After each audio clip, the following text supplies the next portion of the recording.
जय हिंद साथियों, कैसे हैं आप सभी लोग। आशा करती हूँ अच्छे होंगे। मेरे चैनल काजल ब्लॉग्स में आप सभी लोगों का हार्दिक स्वागत है। आशा करती हूँ अच्छे से तैयारी कर रहे होंगे।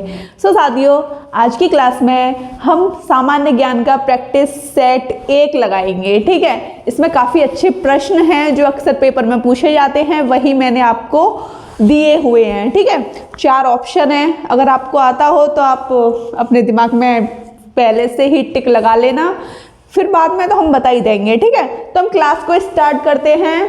ये एसएससी जीडी वालों के लिए बहुत ज़्यादा इंपॉर्टेंट है। यूपी पुलिस मैंने लिख दिया है, लेकिन स्पेशल एसएससी जीडी। ठीक है, ये नहीं कि यूपी पुलिस वालों के लिए नहीं है, यूपी पुलिस वालों के लिए भी है, क्योंकि ये सारे प्रश्न पूछे जाते हैं। ठीक है, तो एसएससी जीडी में आपके जो सामान्य ज्ञान के जो प्रश्न आएंगे वो 20 आएंगे।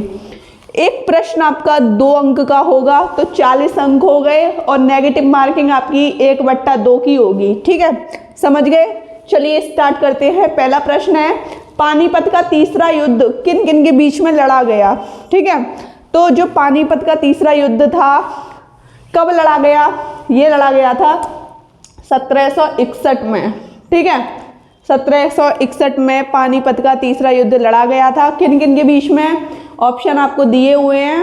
अहमद शाह अब्दाली और मराठों के बीच में लड़ा गया था। इसमें मराठा थे वो हार गए थे। समझ गए, इसमें मराठा हार गए थे।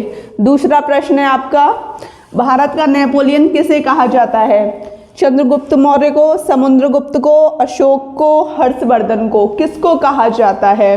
तो भारत का नेपोलियन आपके समुद्रगुप्त को कहा जाता है। ये गुप्त वंश के सम्राट थे। ठीक है, गुप्त वंश के सम्राट समुद्रगुप्त को भारत का नेपोलियन कहते हैं। प्रश्न 3 कह रहा है, आर्यभट्ट था एक प्रसिद्ध, मतलब जो आर्यभट्ट थे वो कौन थे? आर्यभट्ट आपके खगोलवेत्ता व गणितज्ञ थे। ठीक है, वह गणितज्ञ थे। बहुत ही ज़्यादा इम्पोर्टेंट प्रश्न बन जाता है।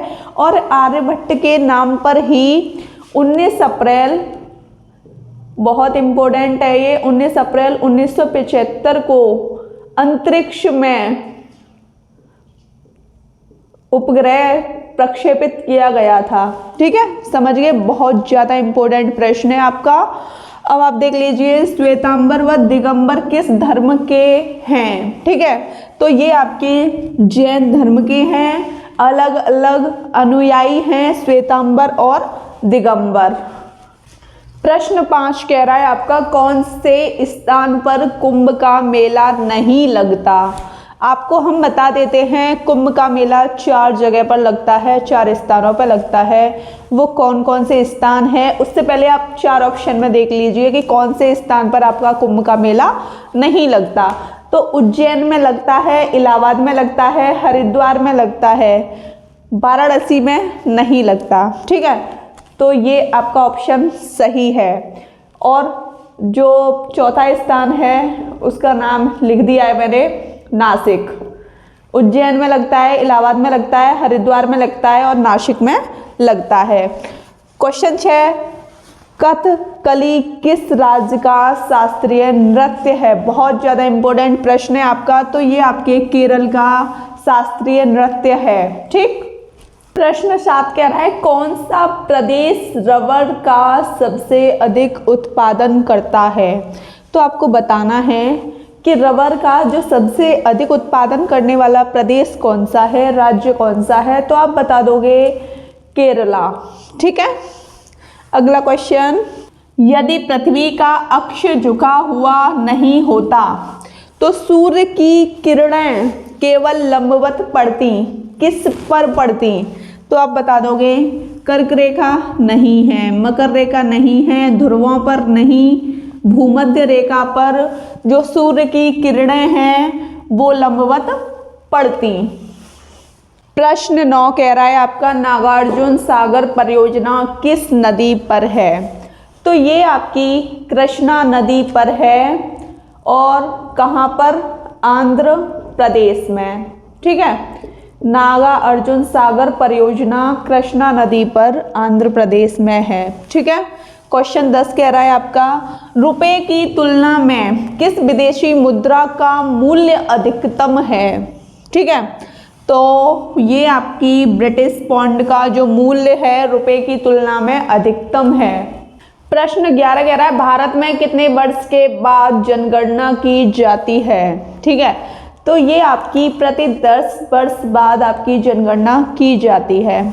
ठीक है, और भारत में जो पहली नियमित रूप से जनगणना की जो शुरुआत हुई थी वो 1881 ईस्वी में की गई थी। कब की गई थी नियमित रूप से जनगणना की शुरुआत? 1881 में। इम्पोर्टेंट है। जब कोई राज्य राष्ट्रपति के शासन के अंतर्गत आता है तब उस राज्य का बजट कौन पारित करता है। जैसे कोई राज्य है वो राष्ट्रपति के शासन के अंतर्गत आ रहा है तो उस राज्य का जो बजट है कौन पारित करेगा, तो उस राज्य का जो बजट है वो संसद पारित करेगी। ठीक, अगला प्रश्न है आपका, कौन सी गैस वायुमंडल के ओजोन स्तर को अपघटित करती है। तो ये है आपकी क्लोरोफ्लोरोकार्बन। ये गैस है जो कि वायुमंडल के स्तर को, वायुमंडल के ओजोन स्तर को अपघटित करती है। अगला प्रश्न है आपका, वायुमंडल में ऑक्सीजन की मात्रा कितनी है। वायुमंडल में ऑक्सीजन की मात्रा 21% है, जो कि दूसरे नंबर पे सर्वाधिक है, और पहले नंबर पे नाइट्रोजन है। कितने परसेंट पाई जाती है वायुमंडल में? 78%, और दूसरे नंबर पे आपकी ऑक्सीजन, ये सेकंड नंबर है। ठीक है, स्क्रीनशॉट ले लो। प्रश्न 15 कह रहा है, विटामिन बी की कमी से कौन सा रोग होता है। तो विटामिन बी की कमी से आपका वेरी रोग होता है। विटामिन बी का नाम है आपका, क्या नाम है, रासायनिक नाम पूछा जाए तो आप बता देना, थायमीन। ठीक है, अगला प्रश्न, भारत का प्रधानमंत्री बनने के लिए जो कम से कम आयु चाहिए, न्यूनतम आयु चाहिए, वो कितने वर्ष है। तो ये 25 वर्ष है। और जो भारत का प्रधानमंत्री होता है वो योजना आयोग का अध्यक्ष होता है। ठीक है, भारत का प्रधानमंत्री योजना आयोग का अध्यक्ष होता है, और इस समय योजना आयोग के अध्यक्ष और भारत के प्रधानमंत्री कौन है? नरेंद्र मोदी जी। ठीक, अगला प्रश्न आपका, राज्यपाल की नियुक्ति कौन करता है। तो राज्यपाल की जो नियुक्ति है राष्ट्रपति करते हैं, और राज्यपाल के लिए जो कम से कम आयु चाहिए वो कितनी चाहिए, तो वो चाहिए आपकी 35 वर्ष कम से कम आयु। ठीक है, और द्रोणाचार्य पुरस्कार किस क्षेत्र में दिया जाता है। तो ये आपके खेल प्रशिक्षण केंद्र में, द्रोणाचार्य पुरस्कार आपके खेल प्रशिक्षण क्षेत्र में दिया जाता है। स्क्रीनशॉट ले लीजिए। प्रश्न 19 कह रहा है, कौन सा रक्त वर्ग हर रक्त वर्ग वाले मनुष्य को दिया जाता है। रक्त खून। ठीक है, तो ये जो O दिख रहा है आपको, O ब्लड, हम किसी भी रक्त वाले व्यक्ति को हम O का ब्लड दे सकते हैं। ठीक है, इसे हम कहते हैं सर्वदाता, और AB को कहते हैं सर्वग्राही। ठीक है, क्वेश्चन 20 देख लीजिए, लाल रक्त कण RBC शरीर के किस अंग में बनता है। तो ये आपके अस्थि मज्जा में बनता है। इसका जो जीवन काल होता है, जीवन काल 20 दिन से 120 दिन का जीवन काल होता है। ठीक है, स्क्रीनशॉट ले लो। दोस्तों, आपको आज की क्लास कैसी लगी आप मुझे कमेंट सेशन में बताइएगा। वीडियो अच्छी लगी हो तो चैनल को सब्सक्राइब कीजिए, लाइक कीजिए, शेयर कीजिए। जय हिंद।